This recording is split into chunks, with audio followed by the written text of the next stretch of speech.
This is one of my absolute favorite presentations because there's so much in it you wouldn't believe. So an ancient elixir rediscovered, let's just take a look. Elixir of Choice is what I call it.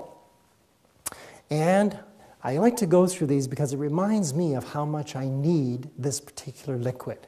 Because it makes muscles more flexible, invigorates mind and body, sharpens the intellect. There's a good one for us. Lowers blood pressure, helps remove toxins from the body, clears up bladder problems, aids digestion, lubricates the body, rebuilds cartilage, regulates body temperature, keeps bowels regular, and relieves depression. And if any of us think that we don't need this, we should think again. It covers over almost 2/3 of the Earth's surface. And even in the clouds you'll see in the sky, this liquid is right there, like a forgotten liquid miracle. And scientists call it H2O. But most of us know it as water, water. And it is a fantastic liquid. This is a place in Alberta, Mount Edith Cavell. And Jeannie and I used to hike there quite a bit when we lived in Alberta. Notice all the snow on the mountainside. That's all water. Notice the water in the streams, all water. And how much water do those trees hold? Tremendous amounts of water. You can't believe it. If you really start to search, you see that God had water come in first, didn't he? Let there be water, and let there be waters above the waters. And you can see why water is a major compound of every single living substance on the earth. Even in these seeds, you'll see, just as a tiny seed in the ground needs water to help it germinate, so do new cells in the body. Tissues that are repairing and building new cells need water to begin, maintain, and finish the process.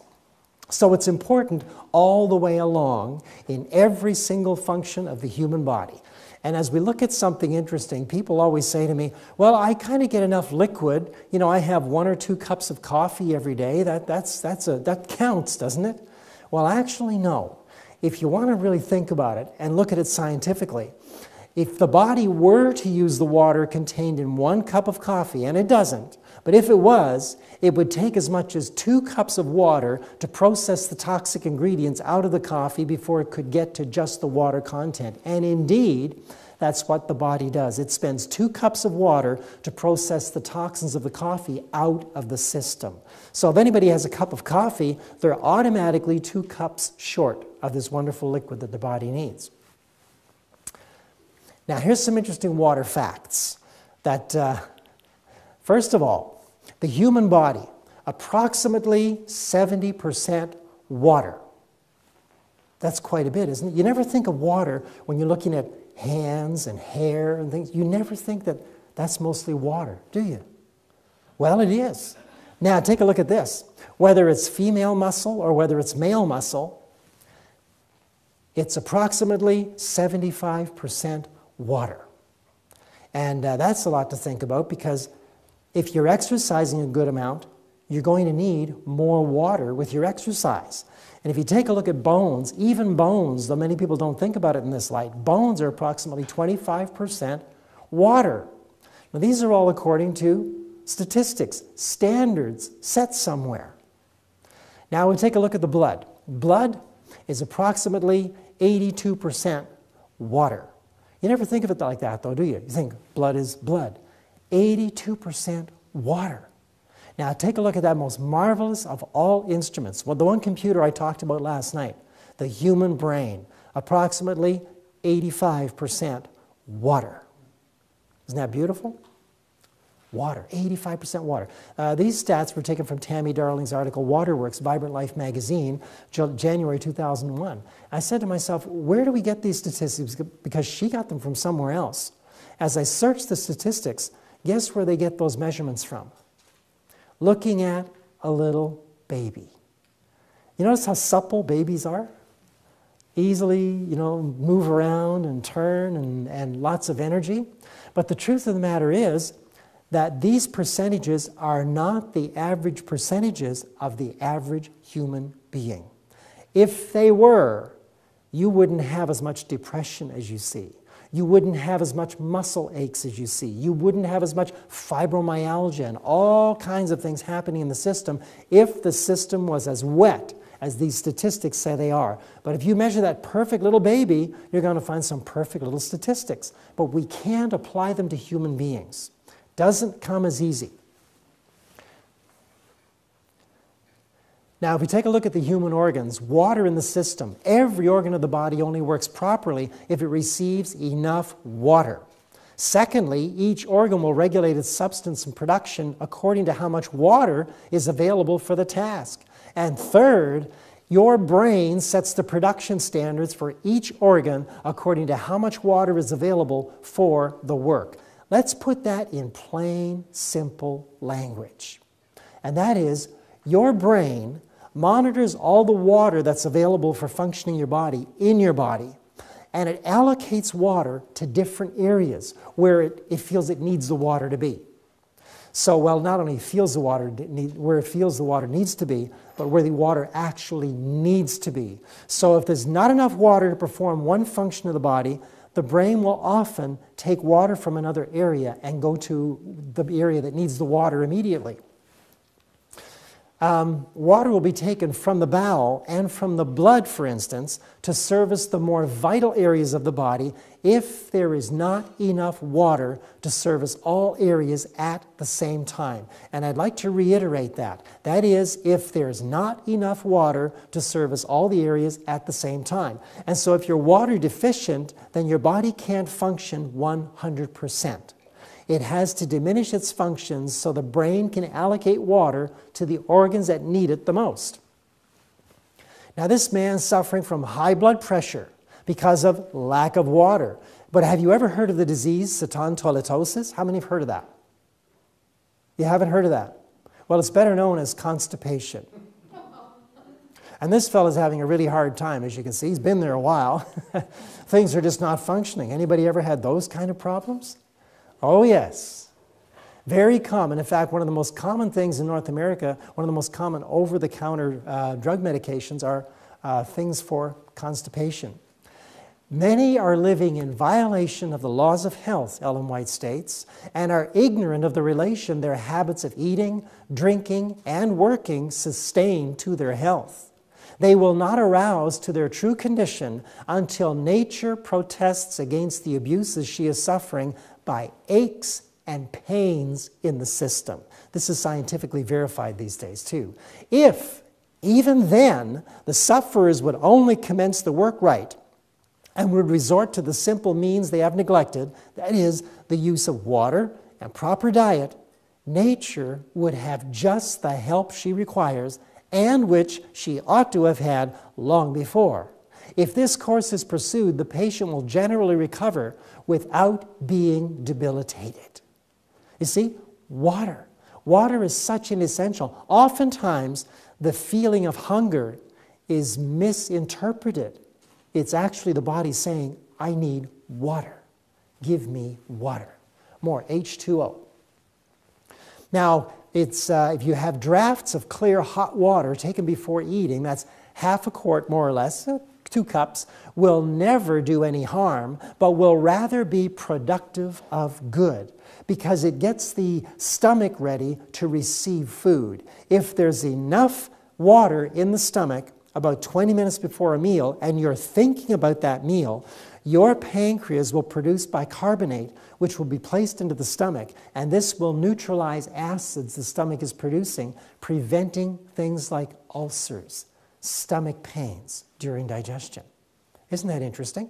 So that's all what water does. Water helps to signal the brain to alert other organs that processes need to be taking place. And if there is enough water, then those organs will actually go to working better. So our digestion becomes better, our ability to move becomes better, our ability to think becomes more clear. And it's funny to think about, but if you were thirsty, would you take an aspirin? Would you believe that many people do? Yeah, many people, when they're thirsty, they take an aspirin. And why do you think I'd say such a thing? Sounds outlandish, doesn't it? But it's actually quite true. Show you what I mean. In the amphibian species, histamine overproduces when they become dehydrated. Histamine, now what's important about that? When they are well hydrated, histamine levels are very, very low. If you take that creature out of the water, the histamine levels are just really low. But if it stays out of the water a long time, the histamine levels rise and become very pronounced. And you have to say to yourself, well, why is that? How many have taken antihistamines? How many have heard antihistamines? Something to get rid of the histamine. My question is, why is the histamine there to begin with? That's what we need to deal with. And as we see with the amphibian species, that's the problem taking place. Look at this. In the human being, histamine can create pain when it comes across pain-sensing nerves in the body. Also, you remember that little frog? Don't forget it. Thus, when a person has chronic pain, it may mean that their body is dehydrated. Just like that little amphibian coming out of the water, when it's dehydrated, the histamine rises in its levels. It's the same with the human being. Dehydration can produce high histamine levels, which, when it comes across pain-sensing nerves, can cause pain in the system. In case of shortage of water in our house, we try to prioritize the use of water for essential purposes. Similarly, when the body receives less water than it needs, histamine initiates a system of water regulation. Histamine directs some neurotransmitters to operate subsystems to regulate water intake. What a brilliant machine this is, you know. It knows how to live. It seems to me that every symptom your body produces is an effort to make itself right. It's an effort to repair the wrong that we do. And so the ratio of the water content in and outside the cells of the various organs is very important. When the body does not receive sufficient amounts of water, or when the cells cannot hold water, water content in the cells decreases. Did you notice that? When the cells cannot hold water. Have you ever noticed people who drink water and have to run to the bathroom right away? You ever wonder why that happens? Could be something that the cells cannot hold water. We're going to show you today how to make your cells so they will hold water and so that you will begin to look younger. How does that sound?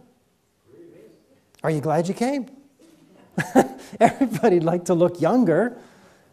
You know, there's two things that people seek on this earth. As a rule, human beings, we seek to first be happy. And secondly, we try to avoid death as much as possible. And this fallen world will not accommodate success in either one of those goals. Did you know that? Your happiness can only be found when you're healthy, which would mean that you're walking within the laws of life, the laws of God, and when you realize that what this earth offers in the grave is nothing, because that's not death, that's a sleep. And the Lord's going to take care of that when He comes. So, important point. Since the water content in each cell plays a vital role in maintaining its normal function, inadequate water can lead to loss of some functions, resulting in specific symptoms. That's kind of important. Products manufactured in the brain cells are transported on waterways to their destination in the nerve endings for use in the transmission of messages. So if there's not enough water for the brain to function properly, all of a sudden motor skills start to disappear. Can't walk straight, can't think straight. Having a problem enjoying food, having a problem sleeping. And I'm not saying lack of water is the complete cause of all these, but it's a major contributor to all of these things. Major contributor. So, the clinical signs of dehydration are thus: depression, pain, fatigue, dry mouth, strong dark yellow urine, constipation, asthma, allergies, etc., etc., etc. We've had so many people come to the office that have had allergies, especially the time of year when the spring is coming. And when we put them on a regimen which included good amounts of water and other liquids, Those people came back and said, I had no allergies this year. Isn't that amazing? Years of testing, you're allergic to this and you're allergic to this and this and this and this, but nobody ever said, why don't you just drink water? Why don't you just drink water? Do you know something? Health is so simple to have if you know the simple rules. These are laws of life designed so that the 6-year-old can understand you got to drink your water, you got to eat your vegetables, you got to eat your fruits, eat some nice grains, get some exercise. You don't have to go to university to know those things and put them into practice. And you don't have to go to university to be well. You just have to obey the simple little laws of life. That sounds too easy, doesn't it? It really does. But it's actually very true. Now, how much water, how much liquid does the actual human body need? And you'll hear everything from 6 cups a day to 8, 10 cups a day, so on and so forth. About 1 ounce of water/juice for every 2 pounds of body weight. And you may say, why did you say water/juice? How come you said that? Have you ever researched anywhere to see why it is we're supposed to have 8 cups of water a day? Has anybody done that? Do you know that I question everything? Absolutely everything. I said, who said that? Because I couldn't find it anywhere in the spirit of prophecy. I couldn't find it in the Bible. But you know where I did find it finally? I found it in the the Academy of Sciences National Research Council, 1945. And they discovered that a suitable allowance of water for adults is 2.5 liters daily in most instances. And that became the rule of thumb. That's where it came from. Now you see, I've discovered also, it's not just water as we know it that the body needs. It's something else. You're going to learn what that is. So now we need 2 kinds of liquid in the body. You need drinking water, which is shown in this clear glass right here, and you need a good amount of that in the day to keep your body functioning. In fact, when you get up first thing in the morning, a good quart of that water is great. But we need also organic water. I call it organic water. But what really is it? Can you tell me? What's she drinking? She's drinking, these are representing juices from all of these foods. That's what the body is. Remember the first night I said the human body is a juicing machine? That's what it's seeking. That's what it's going after. It wants to have the liquids coming in, along with the water. Drink your spinach. You ever heard of that before? Drink your carrots. You know, it's a good idea. I want to show you 2 skin cells here. This is a skin cell, which is actually, I'll show you some, get my little arrow going here, my little cursor, if I can find it. Is it on here today? Oh, hey, there it is. Look at that. It came out of the corner. Right over here. You see, just slow down. It's a Ferrari. Whoa, I got to find out where the brakes are. This is it right here. You see where that arrow is? That's holes in the cellular wall. And as you look up here, you can see a number of them. Oh, don't, just slow down. Just right there. Come on. Can you see them? All around that periphery, there are holes, there are breakages in it. So if this person drinks water, that cell can't hold water very well if the water got to it. So what's the cell going to do? It's going to leak out like a sieve. But notice the healthy cell. Do you see a difference? Isn't that interesting? And so here we see there are no peripheries broken on this cell. So it holds water. The one in the bottom here on the left, that's going to show aged-looking skin. Age marks, what they call liver spots and so on and so forth. But this skin up in the top right, that's going to be clear, healthy skin. Why? It's made properly and it's holding water very well. And if it holds the water really good, that means the cellular function is going to be 100%. Because it needs water for every single function. It'll receive messages from the brain very well. It will send messages to different tissues very well. It'll receive and send extremely well, as a matter of fact. So, I guess I better find my right button again. Here's a person who, there's before and there's after, left and right. You notice the difference? Isn't that amazing? Isn't that amazing? That's from eating the right diet and lifestyle. Now, I use this picture as an illustration. This isn't the hand of somebody who came to the center. This is the hand of somebody who was doing things right. But I've had people come to the center, and why I started this was because they'd say to me, this one man, I never forget him, he was about 60 years old, and he said, you know, I noticed something different when I started my exercising, and he'd been doing this for about 6 months. He said, I noticed something different. Changes are taking place in me. And his wife was beside him saying, tell him, show him, she said. So he stuck out his hands and he says, all my age spots disappeared. Yeah, age spots. And he said, I had these little tiny moles on my neck, and they fell off. I said, isn't that interesting? He says, yeah. I said, now, are you doing a lot of juicing? He said, oh, yeah. I have about 1.5 quarts to 2 quarts a day of fresh juices, mostly greens. And you're going to see how exciting it is to get those greens in. But isn't that amazing? And that became a common thing. People began to see the spots on their hands disappear. Their skin began to become really nice. The cornified layer was clear and clean. And we have a special program on how to get your skin beautiful. We don't have it all together to present this in these lectures, but we're hoping to have it all together for another series to come. Okay? Fair enough. You can only do so much in so much time, right? But through the experimentation we're able to do with people that come into our office and see the actual results taking place in their lives, then we have experiences which can benefit every single soul. That's good, isn't it? And, you know, if you follow this program, within a year, you could look 10 to 15 years younger and feel even younger than that. Your energy comes back, you feel vibrant, your eyesight returns, everything starts going good. Hard to believe, but it's actually true. And so, one of the best foods to feed your skin is apricots. Apricots help the cellular structures and the whole body to hold water. You may say, oh, I get edema and I don't want to hold water. Yes, you do. The edema shows your cellular structures are not functioning properly. Something's wrong.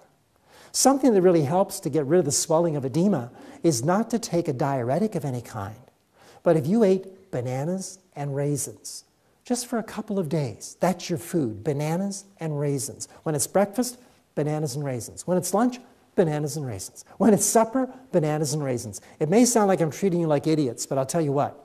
That is exactly how I need to speak it, because we get so many phone calls from people that repeat instructions that we never gave. So I try to make it really, really clear. Breakfast, lunch, supper, bananas and raisins. 2 days. Watch the edema go right down. And that's because the body becomes hydrated, the cellular structures start to work really good. Food is your medicine. If anyone doesn't understand food, they cannot understand disease. It is actually impossible.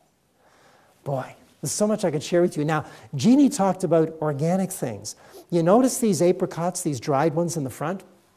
Those are organic, sun-dried apricots. Do they look delicious? Only to the experienced tongue. They taste incredibly fantastic. These ones are nice fresh ones, and then even fresher ones in the back there. But those are beautiful and great for your skin. You know, have to have 4 or 5 of these a day for a little while, and watch your skin start to take on a whole new texture. They're fantastic. Apricots for your skin. You'll find a lot of these skin creams have apricot concentrate in them too. They're very good for your skin. So, of all these foods, you tell me, from apples, lettuce, watermelon, which one has the most water? Watermelon. Watermelon. Everybody always says watermelon. Ounce for ounce, lettuce contains the most water. Yeah. All these animals in nature, have you noticed how they eat? Do they eat watermelon? Are they eating lots of living greens? You're going to see how much nutrition there is in that living green. The amount of water in greens is incredible. And that's why those animals, you don't see them always drinking. No, they're eating. And if the grass is nice and moist, they're getting lots of moisture. And occasionally, you'll see them going to drink water because you need both. Okay, very important. You need both.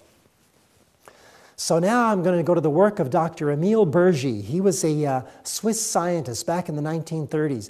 And this doctor, he discovered some great things about chlorophyll, which is a liquid that we need. Chlorophyll is incredible. As he tried different experiments on his patients, he discovered things like this.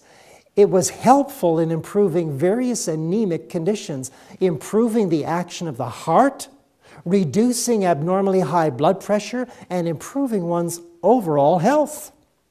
Something so simple as chlorophyll. To take it a little step further, I'm going to show you inside a leaf. I've magnified these things, blown them up, so you're going to see where the actual chlorophyll lives in the plant. These are like little suburbs where the chloroplasts are living. And we're getting closer in the neighborhood right now, and you're going to see as we enter this little area in through here, here is a chloroplast, and it's got all kinds, it's actually a chloroplast unit. And now you've seen a chloroplast. You notice the little cellular structures inside the chloroplast? That's your chlorophyll. Does it look familiar to anybody? A nurse, maybe, who's taken biology. A doctor who's taken biology. Anybody who does blood work. Oh, thank you very much. Well spoken. If you just take a really close look, this is almost identical to red blood cells. In fact, if a person was to take fresh squeezed chlorophyll, about a quart of chlorophyll, and I said fresh squeezed, that will take you approximately 8 to 10 pounds of greens to produce it, depending on how much moisture there is in the greens if they haven't become too dehydrated. And you add enough fresh squeezed, fresh pressed apple to that to make it taste good. If you drank that for your supper meal, just sipped on it, swished it around in your mouth and swallowed it down, by the time morning came, you will have had a blood transfusion. Yeah. That's because the central atom in chlorophyll is magnesium. The central atom of hemoglobin is iron. Iron. Isn't that interesting?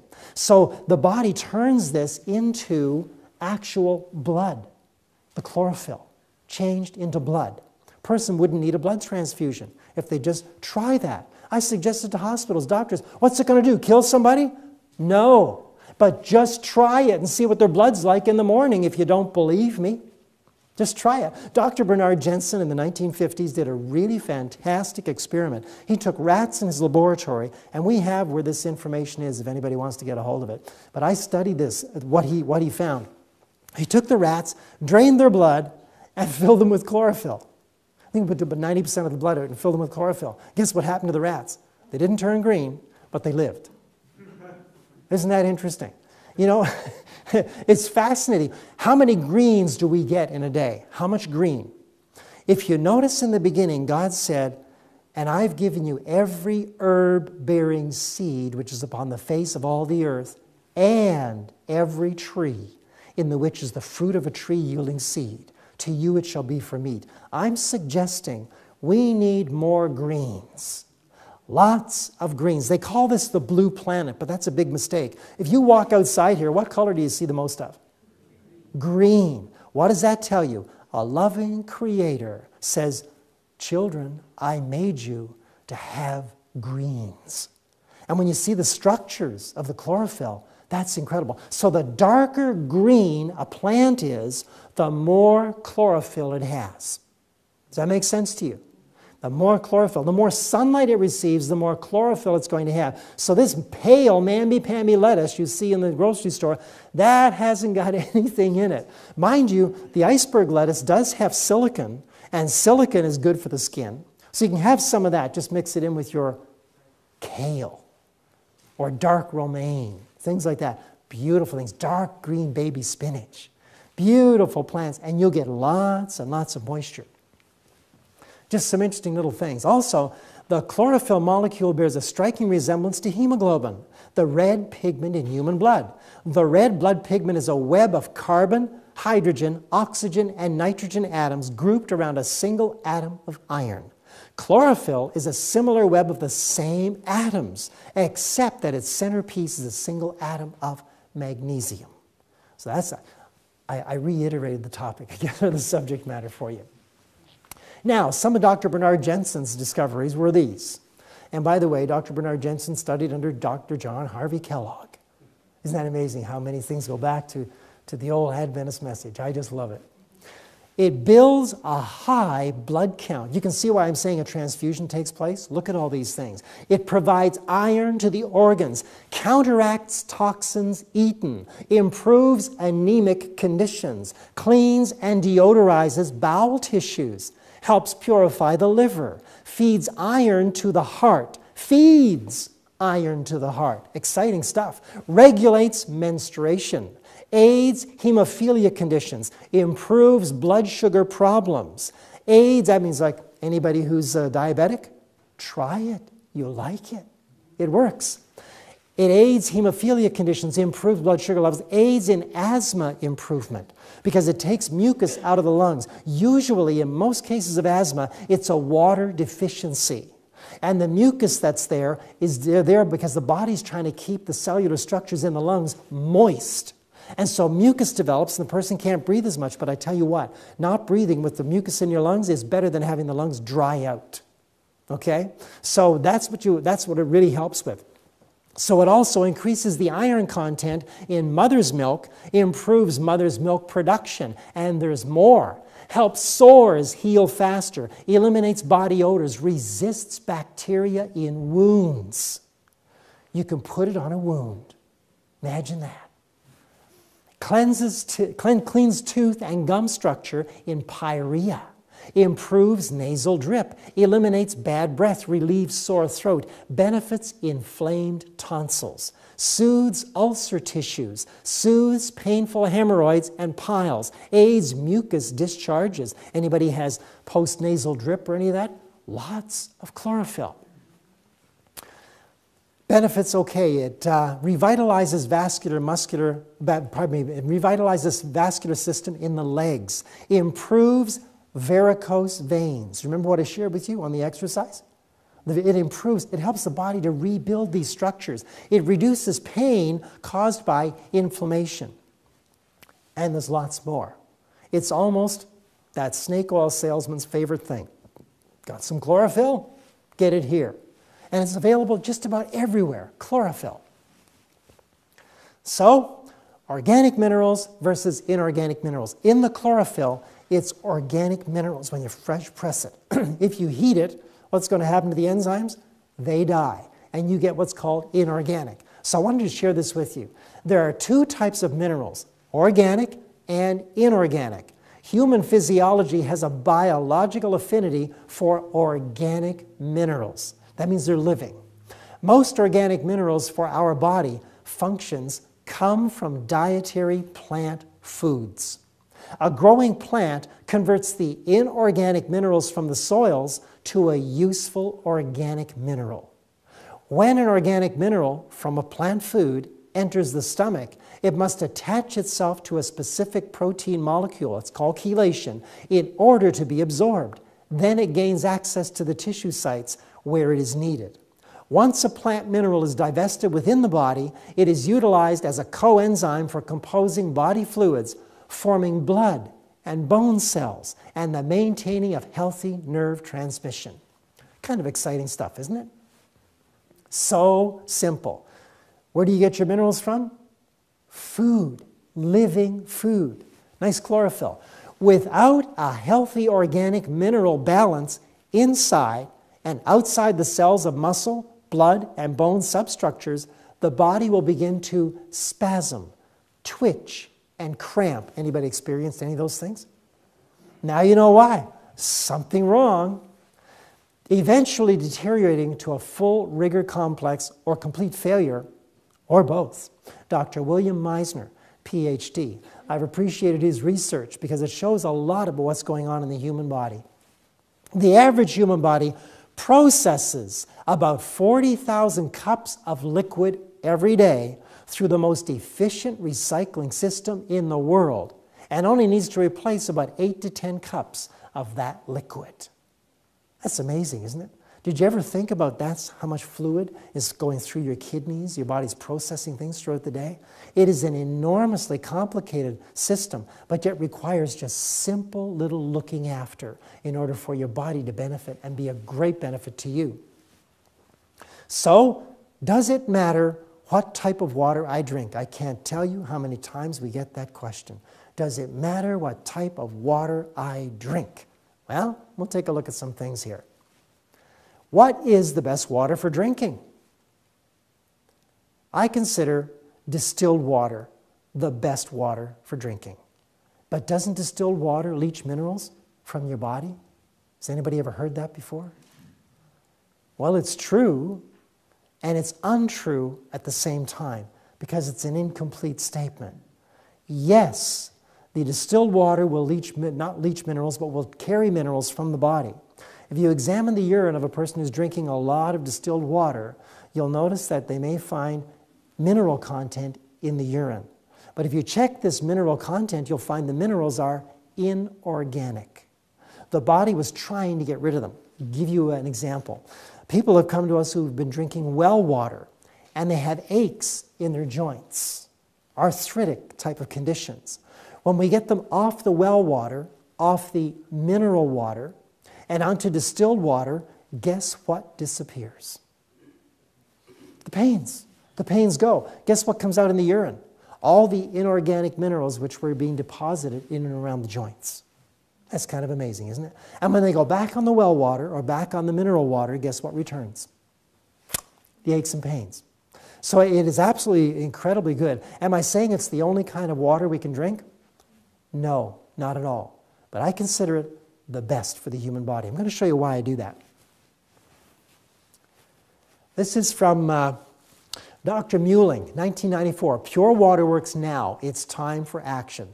Distilled pure water will not conduct electricity when only 2 parts per million inorganic minerals or less are present. Water with 5 parts inorganic content per million parts water or more will conduct electricity, completing a simple circuit and lighting a tester bulb. The higher the inorganic content is in a per million count, the less effectively water transmits organic minerals to tissue sites. That is very important, because it is transporting the nutrients to these tissue sites, which enables the body to get rid of the things it doesn't want. So bottled water, tap water, reverse osmosis filtered water, and carbon block filtered water will conduct electricity, substantiating that each one is not the best carrier for the mineral transport and mineral absorption. Do you see? That's logical. That's conclusive. It works very well. The higher the inorganic content is in a per million count, the less effectively water transmits organic minerals to tissue sites. So you need to have some substance that's ready to pick up the organic minerals and take them to the tissues where they are needed. Very, very important. Basically, all of the minerals found in spring water, and especially well water, are indigestible by the body. Unless specific amino acids or other bodily catalysts are present in the water, the all-important process of bodily absorption is not conducted. This leaves the lime, dead minerals, and salts to float throughout the body, clogging arteries, kidneys, joints, and other digestive organs. There's the principle for you right there. Now, in the human body, the body will never release minerals which are organically bound to body tissues. Your body doesn't say, well, here comes the distilled water. Oh no, whoa, here goes the minerals. Bang, out they go. There are tens of thousands of people in the United States, well, throughout North America, receiving kidney dialysis 2 to 3 times a week. What kind of water do they use for kidney dialysis? Distilled water. Why is it those people don't have a mineral deficiency? It's because the distilled water is not going to pull any organically bound minerals from the body, living minerals. Secondly here, I like the structure of that man. Needs a little bit of skin, but other than that, The body will only discard minerals which it does not need or that it does not recognize as being organic. And there's so many reports, this way and that way. How do you know what to believe? So I looked at the work of someone who's done all the research I was about to do. And this man investigated all these reports. It's reporter Randy Johnson, an investigative reporter. So he put this together because Dr. Zoltan Rona put out a paper called Early Death Comes with Regular Drinking of Distilled Water. So Randy Johnson challenged him and said, really? Where's the data that supports such a claim? Okay, early death comes from drinking distilled water. He says about Dr. Rona, he provides no experimental evidence or references to studies that would support various statements in the paper. And you have to say to yourself, where do these claims come from? Where are they coming from? The other primary source of the distilled water is harmful myth is Chapter 12 of a report, Nutrients in Drinking Water, published by the World Health Organization. Now this is interesting because a good rebuttal to the article was published by the Canadian Water Quality Association, and I discussed some of the other aspects of the paper here. And I put this on here because you can go to Randy Johnson's research yourself and discover all the things he's done, and you can tap right into Zoltan Rona's website, or your website, his web address, and you can send him a letter saying, where's the data supporting your claim? You'll find it's not there because reporter Randy Johnson said he never, ever got a report back from Dr. Zoltan Rona. He emailed him and asked, where's the support? And he never got something back. So he says, maybe you can do something about it. He says, on the other hand, he says, I have looked regularly in the scientific literature for good evidence of this alleged phenomenon, that is the distilled water leaching minerals and causing early death. And he says, but without success. There's nothing there to support those claims. How many people in this world know how to study? Not very many. They hear reports from here and there and this doctor and that doctor, and they honestly don't know who to follow. Unless we learn how to discern what is truth and what isn't truth, we're going to be subject to the leadings of these people. When really you've got to learn how to just check out what they're saying. Don't ask someone else to do it for you. Start to do your own research and search out all the claims. One of the best things to do is you can go to papers by PhDs and see who is sponsoring the page, who's sponsoring the research. What you want is unbiased input. That is a major key, unbiased input. So now, water has many functions in the human body, but its major function is that it acts as a cleansing, healing agent. Notice that? It's an agent, which means it's carrying things in the body. The quantity and quality should be high in organs such as the liver, lungs, and brain, as well as the blood, lymphatic fluid, saliva, and other organs found in the digestive system. And as we look at nature and all these waters, the beautiful thing about water is that water is the only medium which the body uses for various enzymatic and chemical reactions in the body. It moves nutrients, hormones, antibodies, and oxygen through the bloodstream and lymphatic system. The proteins and enzymes in our body function more efficiently in solutions of low viscosity, such as distilled water. Water is the solvent of the body, and it regulates all functions, including the activity of everything it dissolves and circulates. So how important is it? Extremely. Thousands have died for want of pure water and pure air who might have lived. These blessings they need in order to become well. If they would become enlightened and let medicine alone and accustom themselves to outdoor exercise and to air in their houses, summer and winter, and use soft water for drinking and bathing purposes, they would be comparatively well and happy instead of dragging out a miserable existence. Pure, soft water. Inside, outside. Really works well. You know, as you look at nature, rain and mist and fog on the ground, that's all through the process of distillation. It distills it. So I chose to go with the distillation and see a great benefit. But I wanted to share with you that Distilled water is not something Jeannie and I are saying, you've got to have distilled water and there's no other water you should drink. There are other forms of good water out there. And if you can afford them, you could take advantage of them. But God's healing is provided for rich and poor. You don't have to have a distiller in order to get your body well. You can find them, but you don't have to have them.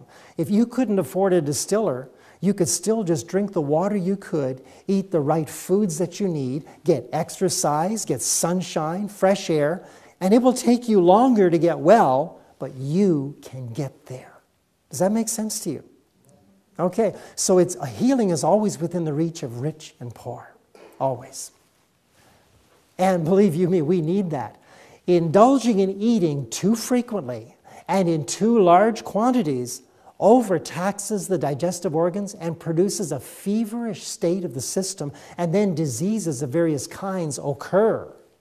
The sufferers in such cases can do for themselves that which others cannot do as well for them. They should commence to relieve nature of the load they have forced upon her.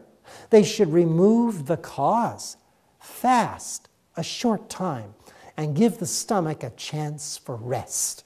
That's so important. Reduce the feverish state of the system by a careful and understanding application of water. These efforts will help nature in her struggles to free the system of impurities. Such important statements, and look when they were written. Absolutely brilliant. I just love it. Now, if you have stomach problems, burning stomach, for stomach or digestive problems, it does the body well to fast for 3 days, taking nothing into your system except distilled water and lots of it. This will give the digestive organs a chance to rest and do some much needed repair work. Now, I've said this to people that have come into the office. When I see someone and they're eating 5, 6 meals a day because the doctor said you got to keep your blood sugars up. And I say, have the doctors worked for you so far? Are you well? No. Well, maybe you need to try something a little different. Are you open for it? Well, of course, that's why they're there in the office. They've heard people get healed coming there and they want to try that healing. So I'll say, I want you to eat nothing and just take distilled water into your system for the next 3 days. And they go, oh, I'll die. I say, no, you won't. You'll actually live. You know, you think about it. We think that if we're going to fast for 1 day even and just have nothing but water, what a crime against my desires. How could I do this thing? Remember Jesus, 40 days and 40 nights fasting for us. That's going to tell you how important ruling food is in our lives. If the spotless Son of God spent 40 days and 40 nights overcoming appetite on behalf of men, then what a battle is before the Christian. How many should take a day a week and just say, nothing but water to give the system a rest, the digestive organs complete rest? Well, these people that have followed my recommendations and just gone 3 days without water, one woman said she's allergic to just about every kind of food. She was restricted to chicken soup and buns or something like that. And I said, you can't eat any fruit. Oh, bananas do wrong with me. Avocados, yeah, I can't touch them. I can't eat steak. I can't eat anything but chicken noodle soup and buns. And she says, I have aches in my back. I have aches in my legs. I'm hungry all the time. I'm tired all the time. I got mucus problems. I got constipation. I said, 3 days, just water. And she says, oh, I don't know if I can do this. Oh, I can't do this. I said, try it. Take it a glass at a time. Oh, I'll have one more glass of water, one more glass. This woman phoned up. She said, I did the 3 days. I said, how do you feel? She said, I feel fantastic. I said, what did you do this morning? She said, for breakfast, I had avocado and toast and a banana and a bowl of cereal. I said, how do you feel? She said, fantastic. Meanwhile, she has been to so many allergists, and you've got this problem, this. I said, you're super dehydrated. Your system is overworked. You've eaten too much of the wrong kind of food too often, and now you're suffering. What nature needs is a rest. Does that sound simple? She didn't die. Imagine that.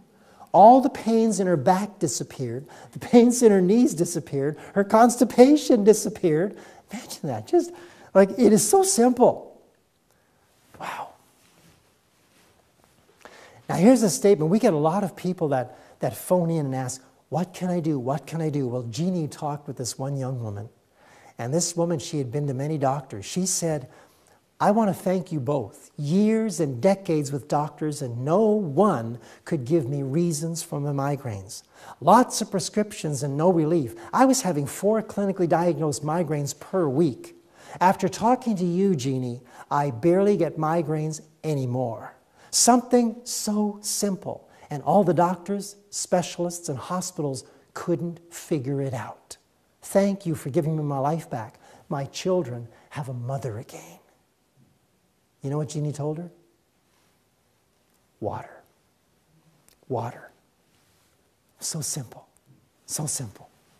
We have a duty to speak, to come out against intemperance of every kind. Intemperance in working, in eating, in drinking, and in drugging. And then point them to God's great medicine, water. Pure, soft water. For diseases, for health, for cleanliness, and for a luxury. In the time of Ellen White, do you know what they called pure, soft water? Rainwater. Rainwater.